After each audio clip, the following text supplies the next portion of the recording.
ವಿಜಯನಗರದ 800 ವರ್ಷಗಳ ಹಳೆಯದಾದ ಈ ಗರುಡ ಸ್ತಂಭವನ್ನು, ಇದರ ಮೇಲಿರುವ ಕೆತ್ತನೆಯನ್ನು ನೀವು ಪ್ರಪಂಚದ ಎಲ್ಲೂ ನೋಡಿರಕ್ಕೆ ಸಾಧ್ಯವೇ ಇಲ್ಲ.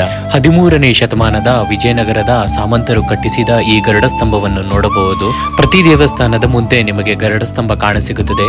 ಆದರೆ ಇಲ್ಲಿನ ವೈಶಿಷ್ಟ್ಯ ಏನೆಂದರೆ ಇದರಿನ ಇಂಚಿನಲ್ಲೂ ಕಲಾಕೃತಿ ಮತ್ತೆ ಕೆತ್ತನೆಯನ್ನು ಮೂಡಿಸಲಾಗಿದೆ.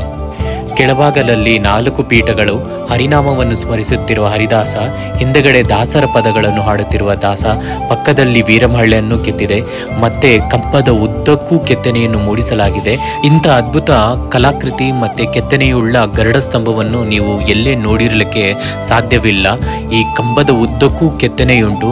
ಕಂಬದ ಮೇಲೆ ಗರುಡನಿದ್ದಾನೆ. ಅದನ್ನು ಡ್ರೋನ್ ಶಾಟ್ ಮೂಲಕ ತೋರಿಸ್ತಾ ಇದ್ದೀನಿ. ಪ್ರಪಂಚಕ್ಕೆ ತಿಳಿಯದೆ, ಪ್ರಪಂಚಕ್ಕೆ ಗೊತ್ತಿಲ್ಲದೆ ಎಲ್ಲೋ ಒಂದು ಹಳ್ಳಿಯಲ್ಲಿ ಮರೆತು ಹೋದ ಮತ್ತೆ ಕಣ್ಮರಿಯಾದ ಈ ದೇವಸ್ಥಾನವನ್ನು ಹುಡುಕಿದ್ದೇ ನಾನು ಒಂದು ರೋಮಾಂಚಕತೆಯಾಗಿದೆ. ಸೊ ಈ ಕಂಬವನ್ನು ನೋಡಬಹುದು. ಪ್ರತಿಯೊಂದು ಇಂಚಿನಲ್ಲೂ ಒಂದು ಕಲಾಕೃತಿ. ಇಂದಿನವರೆಗೂ ಚೆಕ್ಕು ಚದರದಂತೆ ಇದರ ಬ್ಯೂಟಿಯನ್ನು ನೋಡಬಹುದು.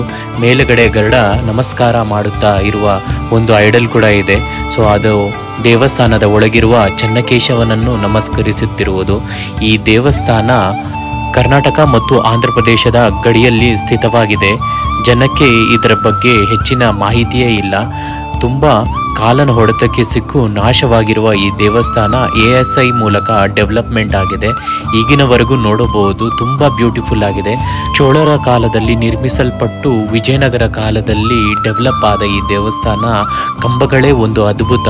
ವಿಜಯನಗರದ ಹಂಪಿಯ ದೇವಸ್ಥಾನಗಳನ್ನು ಮರೆಮಾಚಿಸುವ, ಗುರುತಿಸುವ ಹಾಗೂ ಅದರಷ್ಟೇ ಸುಂದರವಾಗಿರುವ ದೇವಸ್ಥಾನದ ಕಂಪ್ಲೀಟ್ ಡೀಟೇಲ್ನ ನನ್ನ ಯೂಟ್ಯೂಬ್ ಚಾನಲ್ನಲ್ಲಿ ಹತ್ತಿರದಲ್ಲೇ ನಾನು ರಿಲೀಸ್ ಮಾಡ್ತೀನಿ. ಸೊ ಸಬ್ಸ್ಕ್ರೈಬ್ ಮಾಡಿ ನನ್ನ YouTube channel finding roots blogger. ನೋಡಿ, ವಿಜಯನಗರದ ಕಂಬಗಳಲ್ಲಿ ಸೌಂಡ್ ಬಂದಾಗ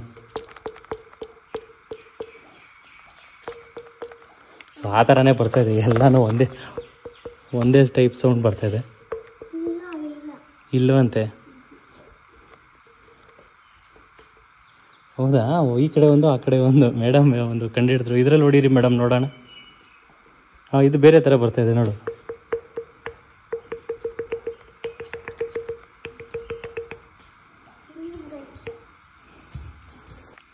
ನೋಡಿದ್ರಲ್ಲ, ಆ ಪಿಲ್ಲರಲ್ಲಿ ಸೌಂಡ್ ಬಂತು, ಈ ಪಿಲ್ಲರಲ್ಲಿ ಬರ್ತಾಯಿದೆ ಎಲ್ಲ ಅದೇ ರೀತಿಯಲ್ಲಿ ಇದೆ. ನೋಡ್ಬೋದು. ಟೋಟಲ್ಲು ಎಲ್ಲ ಡಿಸ್ಟ್ರಾಯ್ ಮಾಡಿಬಿಟ್ಟಿದ್ದಾರೆ. ನಾರ್ಮಲಾಗಿ ಆ ಆರ್ಚಸಲ್ಲೆಲ್ಲ ಬಂದ್ಬಿಟ್ಟು ವಿಷ್ಣುವಿನ ಅವತಾರ ಇರೋದು. ಡಿಸ್ಟ್ರಾಯ್ ಮಾಡಿದ್ರೇನು ASI ಅವರು ಎಲ್ಲ ರೆಸ್ಟೋರ್ ಮಾಡಿಟ್ಟಿದ್ದಾರೆ ಮ್ಯಾಕ್ಸ್ ಟು ಮ್ಯಾಕ್ಸು. ಲೇಪಾಕ್ಷಿಯಲ್ಲಿ ಮತ್ತು ಹಂಪಿಯಲ್ಲಿ ನೋಡ್ಬೋದು ಈ ಸುಗಂಧರಾಜ ಮರ ಎಷ್ಟು ಬ್ಯೂಟಿಫುಲ್ ಆಗಿ ಇದೆ ಅಂತ. ಆಗಿನ ಕಾಲದಲ್ಲಿ ನೋಡಿ, ಟೋಟಲ್ಲಾಗಿ ಕಲ್ಲು ಹಾಕಿದ್ರೇನು ಬೇಸ್ಮೆಂಟ್ ಯಾವ ಥರ ಇದೆ ಅಂತ. ಆ ಲೇಪಾಕ್ಷಿ ದೇವಸ್ಥಾನದಲ್ಲಿ ಬ್ಯಾಕ್ಗ್ರೌಂಡಲ್ಲಿದೆ, ಹಂಪಿನಲ್ಲೂ ಇದೆ. ನೋಡ್ಬೋದು. ಸೇಮ್ ಟು ಸೇಮ್ ವಿಜಯನಗರ ಎಲ್ಲೆಲ್ಲಿ ದೇವಸ್ಥಾನಗಳಿದೆ ಎಲ್ಲ ಕಡೆ ಸುಗಂಧರಾಜ ಹೂವು ಸಿಗುತ್ತೆ. ಈ ಪಿಲ್ಲರ್ ನೋಡ್ಬೋದು. ಎಲ್ಲ ಪಿಲ್ಲರ್ಸು ಒಂದೇ ಟೈಪ್ ಆರ್ಕಿಟೆಕ್ಚರ್. ಈ ಪಿಲ್ಲರ್ ಸರ್ಕ್ಯುಲರ್ ಪಿಲ್ಲರು, 2 ಪಿಲ್ಲರ್ ಮಾತ್ರ ಇಟ್ಟಿದ್ದಾರೆ. ಸೊ ಈ ಟೈಪಲ್ಲಿ ಒಂದು ಕಡೆ ದೇವಸ್ಥಾನ ಬರುತ್ತೆ. ಟೋಟಲ್ ಪೇಂಟಿಂಗ್ಸ್ ಎಲ್ಲ ನೋಡ್ಬೋದು. ಇಲ್ಲಿ ಇರೋ ಪೇಂಟಿಂಗ್ಸ್ ಎಲ್ಲ ಡೆಸ್ಟ್ರಾಯ್ ಆಗಿ, ಅದು ಡೆಸ್ಟ್ರಾಯ್ ಆಗಿ ಎಣ್ಣೆ ಏನೋ ಬಿದ್ದಂಗಿದೆ. ಇಲ್ಲಿ ನೋಡ್ಬೋದು. ಇಲ್ಲಿ ರಾಜ ದರ್ಬಾರು ಈ ಕಡೆ ಎಲ್ಲ ಕುತ್ಕೊಂಡಿರೋದು. ಇಲ್ಲಿ ನೋಡು, ರಾಜ ದರ್ಬಾರು ಕುತ್ಕೊಂಡಿರೋರು, ರಾಜ ಇದು ಮಾಡ್ತಾ ಇರೋದು ನೋಡಿಸ್ತೀನಿ ಅಂತೀನಿ. ಕಾಣಿಸ್ತಾ ಇದೆ ಅಂದ್ಕೊತೀನಿ. ಇಲ್ಲಿ ರಾಣಿಗಳ ಜೊತೆ ಕುತ್ಕೊಂಡಿರೋದು, ಇಲ್ಲಿ ರಾಜ ದರ್ಬಾರು. ಟೋಟಲ್ ಆಗಿ ಯಾವಾಗಲೇ ಹೋಗೋವಾಗ ಪಿಲ್ಲರ್ ತೋರಿಸೋದು ಮರ್ತೋಗ್ಬಿಟ್ಟೆ. ಇದು ನೋಡ್ಬೋದು ಯಾವ ರೀತಿ ಇದೆ ಅಂತ. ಆರ್ಚ್ ಥರ ಮಾಡಿದ್ದಾರೆ. ಆಂಜನೇಯ, ಅಲ್ಲೊಂಥರ ಆಂಜನೇಯ, ಇಲ್ಲೊಂದು ಆಂಜನೇಯ. ಸೊ ಇಲ್ಲಿ ನೋಡ್ಬೋದು ರಾಮ. ಇಲ್ಲಿ ರಾಮನ, ವಿಷ್ಣುವಿನ ಅವತಾರಗಳು ಎಲ್ಲ ನಮ್ಮ ವೈಷ್ಣವರಾಗಿದ್ದರು ವಿಜಯನಗರದವರೆಲ್ಲ. ಸೊ ವಿಷ್ಣುವಿನ ಭಕ್ತಿ ಜಾಸ್ತಿ. ಸೊ ಇನ್ನೊಂದು ಸಲ ಈ ಮಂಟಪ ನೋಡಿಸ್ತಾ ಇದ್ದೀನಿ. ಬ್ಯೂಟಿಫುಲ್ ಆರ್ಕಿಟೆಕ್ಚರ್ ಟೆಂಪಲ್ ಆ್ಯಂಡ್ ಮಂಟಪ, ಕಲ್ಯಾಣ ಮಂಟಪ ಆಫ್ ವಿಷ್ಣು. ಸೊ ಇದು ನೋಡಬೇಕಂದ್ರೆ ನೀವು ಸೋಮೇಶ್ವರ ಟೆಂಪಲ್ ಹೋಗಿ ಚೆನ್ನಾಗಿರೋದು ಸಿಗುತ್ತೆ. ಮತ್ತು ನಂದಿ ದೇವಸ್ಥಾನ, ಭೋಗಿನಂದೀಶ್ವರ ದೇವಸ್ಥಾನದಲ್ಲೂ ಸಿಗುತ್ತೆ. ಸೊ ನೋಡಿದ್ರಲ್ಲ, ಆ ಕಡೆ ದೇವಸ್ಥಾನದಲ್ಲಿ ಆ ಕಡೆ ಬರುವಾಗ erotic art right side left side ಇರುತ್ತೆ. ಇಲ್ಲೂ ನೋಡ್ಬೋದು. ಇಲ್ಲೂ ಸ್ವಾಮೀಜಿಗಳು ಬ್ಯಾಕ್ಗ್ರೌಂಡಿಂದ ಬ್ಯಾಕ್ ಶಾಟ್ ಆಗ್ತಾ ಇದ್ದಾರೆ. ಸೊ ಇಲ್ಲಿ ನೋಡ್ಬೋದು. ಮತ್ತು ಅದೇ ಮಿಷನರಿ ಪೊಸಿಷನ್ನು ಅಲ್ಲಿ ನೋಡಿ ಪೂಜಾರಿಗಳು.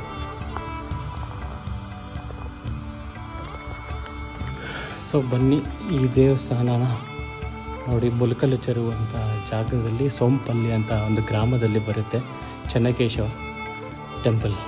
ಪ್ರೊಫೆಸರ್ಸ್ ಎಲ್ಲ ಬಂದ್ಬಿಟ್ಟು ವಿಜಯನಗರ ಆರ್ಕಿಟೆಕ್ಚರ್ ಅಫಿಷಿಯಲ್ಲ ನೋಡೋಕ್ಕೆ ಬಂದರೆ ಈ ಸೈಡಲ್ಲಿ ಬಂದ್ಬಿಟ್ಟು ಆ ಟೈಮಲ್ಲಿನ ಸೊ ಪೆನುಕೊಂಡನೇ ಇರ್ಬೋದು, ಅದಾದಮೇಲೆ ನಮ್ಮ ಕಡಪ ಆದಮೇಲೆ ಅವರೆಲ್ಲಿ ವಿಜಯನಗರದವರು ಹಂಪೆಯಿಂದ ಬಂದು ಈ ಕಡೆ ಎಲ್ಲ ಹಿಲ್ಲಿ ರೀಜನ್ಸ್ ರಾಯಲಸೀಮಾ ಅಂತಾರೆ. ಈ ರಾಯಲಸೀಮಾ ಎಲ್ಲ ಇವರೇ ಆಳ್ತಾ ಇದ್ದಿದ್ದು. ಯಾರು ತೆಲುಗು ದೊರೆಗಳು, ಕನ್ನಡ ದೊರೆಗಳು ಈ ಕಡೆ ಆಗ ನಮ್ಮ ವಿಜಯನಗರದ ಅರಸರು. ಸೊ ಅವರ ಸುಬರ್ತಿನಲ್ಲಿ ಬರುವ ಈ ದೇವಸ್ಥಾನ ನೋಡ್ಬೋದು. ಸೊ ಯಾವ ರೀತಿ ಇದೆ ಅಂತ.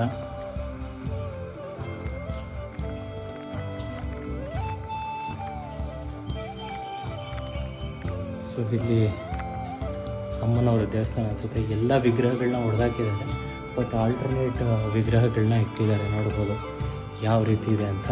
ಸೊ ಇಲ್ಲಿ ಕೋತಿಗಳನ್ನ ನೋಡ್ಬೋದು ಯಾವ ರೀತಿ ಇದೆ ಅಂತ. ಆಂಜನೇಯ ಇದು ಯಾಕೆ ಅಂತ ಗೊತ್ತಿಲ್ಲ. ಎಲ್ಲ ದೇವಸ್ಥಾನಗಳ ಮೇಲೆ ಒಂದು ಡೈವರ್ಟ್ ಆಗೋಕ್ಕೆ ಒಂದು ಎರೋಟಿಕ್ ಇಮೇಜ್ ಅಂತೂ ಇಟ್ಟಿರ್ತಾರೆ. ಇಲ್ಲಿ ಒಂದಿದೆ,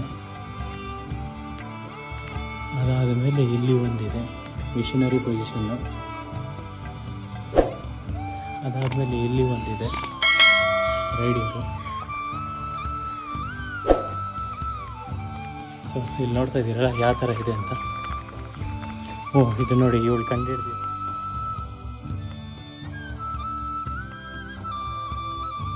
ಕಾಲನ ಹೊಡೆತಕ್ಕೆ ಸಿಕ್ಕು ಇತಿಹಾಸದ ಕಾಲದಲ್ಲಿ ಮರೆಮಾಚಿ ಹೋದ ದೇವಸ್ಥಾನದ ಕಥೆ ಇದು. ಚೋಳರ ವಿಜಯನಗರದ ಕಾಲದಲ್ಲಿ ಗತವೈಭವವನ್ನು ಮೆರೆದ ಈ ದೇವಸ್ಥಾನದ ಈ ಮಂಟಪ ಈಗ ಕಾಲನ ಹೊಡೆತಕ್ಕೆ ಸಿಕ್ಕು ಯಾರಿಗೂ ಬೇಡದಂತೆ, ಯಾರಿಗೂ ಕಾಣದಂತೆ, ನಿಗೂಢವಾಗಿ ಜನರಿಗೆ ಕಾಣದಂತೆ ಹಚ್ಚ ಹಸುರಿನ ತಪ್ಪಲಿನಲ್ಲಿ ಕಣ್ಮರೆಯಾಗಿ ಬಿಟ್ಟಿದೆ. ಬ್ಲ್ಯಾಕ್ ಗ್ರಾನೈಟ್ನಲ್ಲಿ ಕೆತ್ತಲಾಗಿರುವ ಈ ಚೋಳರ ಕಾಲದ ಮಂಟಪದಲ್ಲಿ ಪ್ರತಿ ಇಂಚು ಒಂದು ಕಲಾಕೃತಿ ಕೆತ್ತನೆಯಿಂದ ರೂಪುಗೊಂಡಿದೆ. ಎಷ್ಟು ಸುಂದರವಾಗಿದೆ, ಬನ್ನಿ ನೋಡೋಣ. ಆರ್ಕಿಟೆಕ್ಚರ್ ನೋಡ್ಬೋದು ಯಾವ ರೀತಿ ಇದೆ ಅಂತ. ಸೂಪರ್ವಾಗಿದೆ ಅಲ್ವಾ.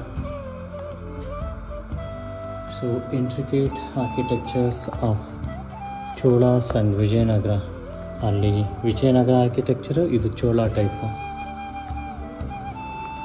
ಎಷ್ಟು ಇಂಟ್ರಿಕೇಸಿ ಇದೆ ಅಂದರೆ, ಲೈಕ್ ಒಂದು ಪೀಸ್ ಆಫ್ ರಾಕಲ್ಲಿ ಜಸ್ಟ್ ಒಂದು ಆರ್ಕಿಟೆಕ್ಚರ್ ಅಡಗಿದೆ ಅಂತ ನೋಡ್ಬೋದು. Lotus first layer, second layer, third layer, fourth bud. ಕಂಬದ ಮೇಲೆ ಎಲ್ಲ ನೋಡ್ಬೋದು ನಾರಾಯಣ, ಶ್ರೀಕೃಷ್ಣನ ಅವತಾರ, ಮಹಾವಿಷ್ಣುವಿನ ಅವತಾರಗಳೆಲ್ಲ ಕಾವು ಮಾಡಿದ್ದಾರೆ. ಸೊ ಇಲ್ಲಿ ನೋಡ್ಬೋದು ಈ ರೀತಿ ಮಲ್ಟಿಪಲ್ಲು ಆರ್ಕಿಟೆಕ್ಚರ್ ಸ್ಟೈಲ್ಸ್ ನೋಡ್ಬೋದು. ಇಲ್ಲಿ ನೋಡ್ಬೋದು ಪೀಠ. ಸೊ ಪ್ರಾಬಬ್ಲಿ ಅಲ್ಲಿರೋ ಲಕ್ಷ್ಮೀನಾರಾಯಣ ಈ ಪೀಠದ ಮೇಲೆ ಇದ್ರೆ ಅನಿಸುತ್ತೆ. ಆ ಡೆಸ್ಟ್ರಾಯ್ಡ್ ಆಗಿರೋದ್ರಿಂದ ಅಲ್ಲಿ ಕುಳಿಸಿದ್ದಾರೆ. ಎಷ್ಟು ಬ್ಯೂಟಿಫುಲ್ ಆಗಿದೆ ಅಂತ ನೋಡ್ಬೋದು ನೀವು. ಇಂಟ್ರಿಕೇಟ್ ಆರ್ಕಿಟೆಕ್ಚರ್ ಇದೆ. ಈ ಬಡ್ಡೆ ಬೇರೆ ಥರ ಇದೆ, ಆ ಬಡ್ಡೆ ಬೇರೆ ಥರ ಇದೆ, ಅಲ್ಲಿರೋ ಬಡ್ಡೆ ಬೇರೆ ಥರ ಇದೆ, ಇಲ್ಲಿರೋ ಫ್ಲವರೇ ಬೇರೆ ಥರ ಇದೆ. 4 ಪಿಲ್ಲರ್ಸ್ಗೆ ಡಿಫ್ರೆಂಟ್ ಫ್ಲವರ್ಸು, ಆದರೆ ಸೈಡಲ್ಲಿರೋ ಫ್ಲವರ್ಸು ಕಾಮನ್ ಆಗಿದೆ. ಈ ಕಡೆ ಮತ್ತು ಅಲ್ಲಿ ಮತ್ತು ಇಲ್ಲಿ ನೋಡಿ, ಅಲ್ಲಿ ಅದನ್ನು ಬಡ್ನ ಮುರಿದಾಕಿದ್ದಾರೆ. So beautiful piece of architecture ನೋಡ್ಬೋದು. ಮಸ್ಟ್ ವಿಸಿಟ್ ಟೆಂಪಲ್ ಅಂತ ನೋಡ್ತಾ ಇದ್ದೀರಲ್ಲ. ಇವತ್ತು ನಿಮಗೆ ತೋರಿಸಲಿಕ್ಕೆ ಹೊರಟಿರುವ ಈ ಮಂಟಪ 13ನೇ ಶತಮಾನ ವಿಜಯನಗರ ರಾಜರಿಗೆ ಸೇರಿರೋದು.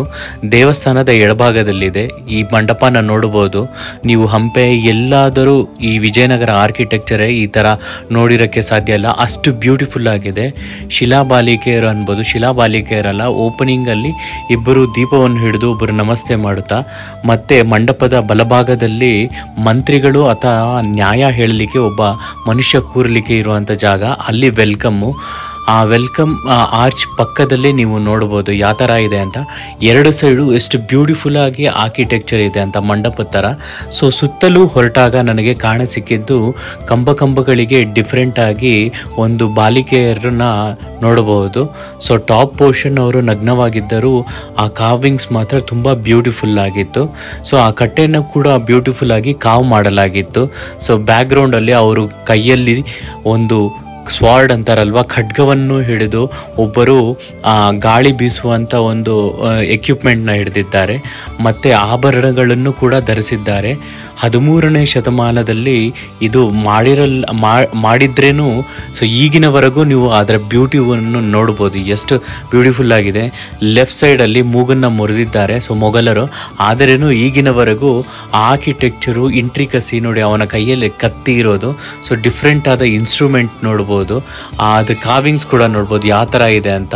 ಆಗಿನ ಕಾಲದಲ್ಲಿ ಯಾವ ಥರ ಇದ್ದರು ಟೋಟಲು ನೋಡ್ಬೋದು. ಇಲ್ಲಿ ಕಟ್ಟೆ ಮೇಲೆ ಪ್ರಾಬಬ್ಲಿ ಆ ಊರಿನ ಮುಖ್ಯಸ್ಥ ಅದರವ ಆ ಒಂದು ಸಂಸ್ಥಾನದ ಅಧ್ಯಕ್ಷ ಇಲ್ಲ ರಾಜ ಬಂದು ಕುತ್ಕೊಂಡು ತೀರ್ಪು ಹೇಳ್ತಾ ಇದ್ದ ಅನಿಸುತ್ತೆ, ಅಷ್ಟು ಬ್ಯೂಟಿಫುಲ್ ಆಗಿದೆ. ಕಂಬಗಳು ಕೂಡ ವಿಜಯನಗರ ಆರ್ಕಿಟೆಕ್ಚರ್ ಸ್ಟೈಲಲ್ಲಿ ಬ್ಯೂಟಿಫುಲ್ ಆಗಿದೆ. ಅಲ್ಲಿ ಕುತ್ಕೊಂಡು ಪ್ರಾಬಬ್ಲಿ ಮಂತ್ರಿ ಆದವನು ಒಪ್ಪಿಸ್ತಾ ಇದ್ದ ಅನಿಸುತ್ತೆ. ಸೊ ಇಲ್ಲಿ ರಾಜ ಕುತ್ಕೊಂಡು ನ್ಯಾಯ ತೀರ್ಪನ್ನು ಹೇಳ್ತಾ ಇದ್ದ. ಸೊ ಆರ್ಕಿಟೆಕ್ಚರ್ ಮಾತ್ರ ದಿ ಬೆಸ್ಟ್ ಆರ್ಕಿಟೆಕ್ಚರ್ ಅನ್ಬೋದು. ಸೊ ಎಂಟ್ರಿಯಲ್ಲಿ ನೋಡ್ಬೋದು, ಸ್ಟಾರ್ಟಿಂಗಲ್ಲೇ ನಾನು ಆವಾಗಲೇ ಹೇಳಿದ ಹಾಗೆ ಸೊ ಎಂಟ್ರಿಯಲ್ಲಿ ದೀಪ ಹಿಡಿದು ಮತ್ತು ನಮಸ್ತೆ ಮಾಡುತ್ತಾ ಕಂಬಗಳಿಂದ ಕೂಡಿರುವ ಈ ಮಂಟಪ ಸೊ ತುಂಬ ಬ್ಯೂಟಿಫುಲ್ ಆಗಿದೆ. ಹೊರಗಿನ ಪ್ರಪಂಚಕ್ಕೆ ಗೊತ್ತೇ ಇರದ ಈ ದೇವಸ್ಥಾನದ ಇನ್ನಷ್ಟು ಇನ್ಫಾರ್ಮೇಷನ್ನ ನನ್ನ ಬರುವ ವಿಡಿಯೋಗಳಲ್ಲಿ ಹೇಳ್ತೀನಿ.